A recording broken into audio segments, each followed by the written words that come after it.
So Elizabeth Olsen sticks up for Marvel movies while also admitting that they are not indie art films. Let's discuss.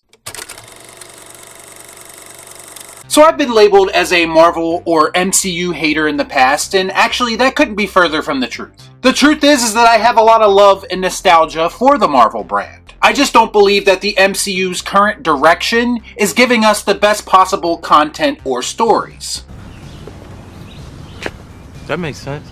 If I criticize an MCU movie, I'm most likely not talking about the actors involved or most of the people behind the scenes who helped make that movie. I do believe there are a lot of talented people working on MCU films. I just don't think that they're given the best possible story or direction to work with. And that's not their fault. The issue with the MCU for me starts at the top, with Disney and more specifically Kevin Feige.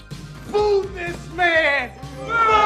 And some might respond and say that Kevin Feige's productions generated a shit ton of money. And yes, that is true. But I'm not really talking about money here. I'm talking about creativity and storytelling. The Transformers movies made a lot of money as well, but that doesn't necessarily make them good. Sometimes when you keep things simple or formulaic, it makes it very easy for large amounts of people to connect with that product, because they know exactly what they're getting when they're going into it. It's like going to McDonald's. And that's fine that people feel that way, but when I personally watch a movie, I'm just looking for a bit more from my experience. I'm too old for this shit.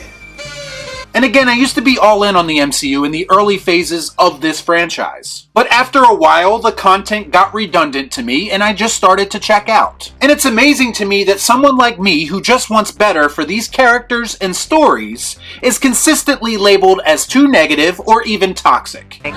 Fuck me, right?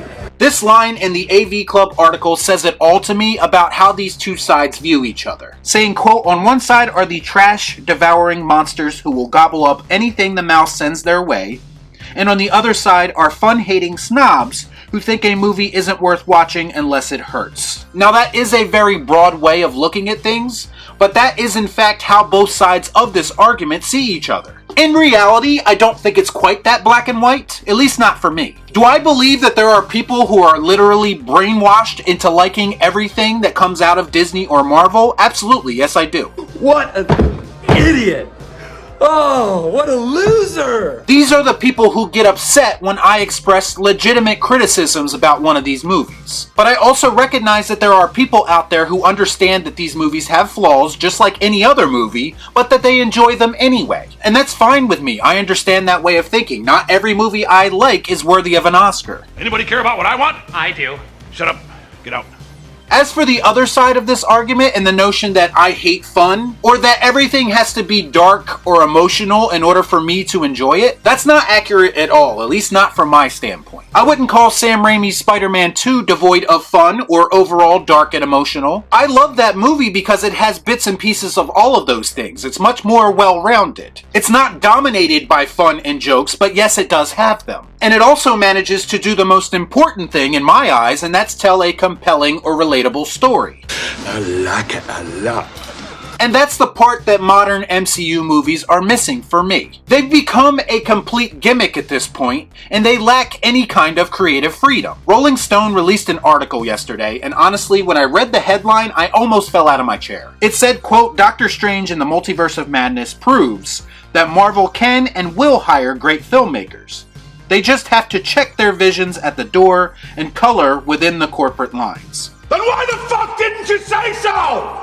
And that pretty much sums up my issue with this franchise. And the reason that I'm so shocked about that headline is that it comes from a major publication, and yet it goes against everything the masses are saying about this movie. Most people except myself and a lot of the people who are following me. Because we aren't fooled by a couple of Sam Raimi scenes, because we know that in the end, Kevin Feige has final say, and he's only going to let directors go so far, even someone as talented as Sam Raimi.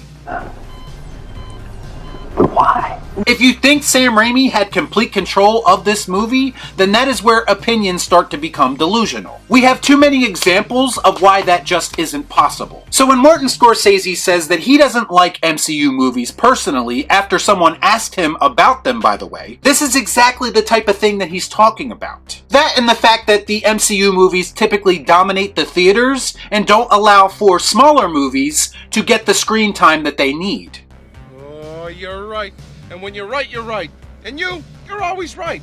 The truth is that I like Elizabeth Olsen. I think she has a lot of talent, just like I do most actors in the MCU. And I understand that most of this is coming from a place where she's just sticking up for the company she works for, but I really do think that she, along with a lot of other people, are missing the point when we criticize these movies. No one is saying that these movies shouldn't exist, and we are not dismissing everyone who has ever worked on one. We are simply saying that the overall direction of this franchise and each movie's cookie-cutter nature is just not that interesting to us.